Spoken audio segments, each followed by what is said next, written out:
the honourable member for Thunder Bay, Rainy River. Thank you very much, Madam Speaker. Welcome back to this session. And I would like to thank the member for Scarborough Scarborough-Guildwood for introducing this legislation, for his general concern for the citizens in developing countries, and for seeing it through committee and working with other MPs to improve this bill. I thank the member while noting that corporate accountability for Canadian resource extraction companies operating abroad is long overdue, and thanking other members and groups who have worked so hard to put this issue on the public agenda, including the member from Ottawa Centre.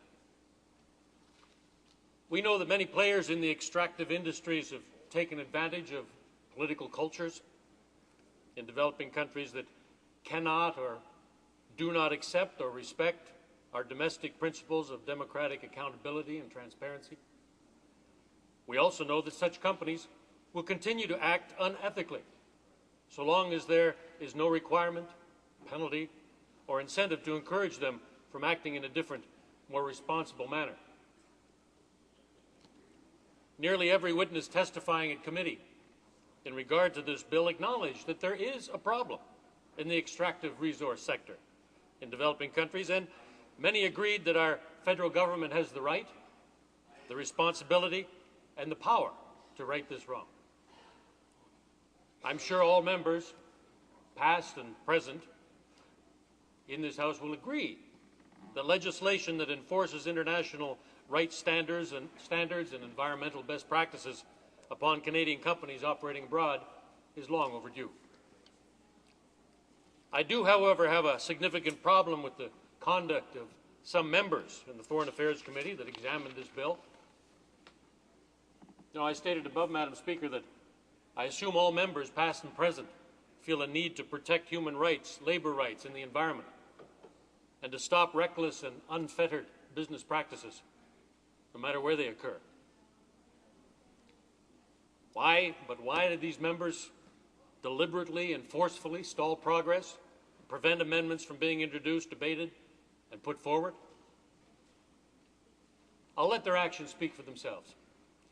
But I hope they come on board and make a constructive contribution to the debate and legislative process at this time so that the bill can pass in some form in this Parliament. Support from the New Democrat caucus on legislation that enforces ethical behaviour upon Canadian companies, including those operating abroad, has never been difficult to attain. This bill, however, like most that enter this place, is an imperfect piece of legislation. I'll repeat my concerns from this past March about this bill, and that I believe it's too narrow in scope and application and too weak in its enforcement for my liking.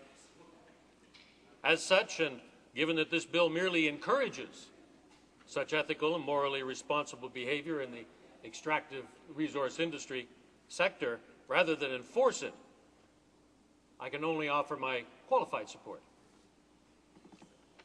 Along with my New Democrat colleagues, I remain hopeful that it can still be amended to resolve some of these difficulties and problems.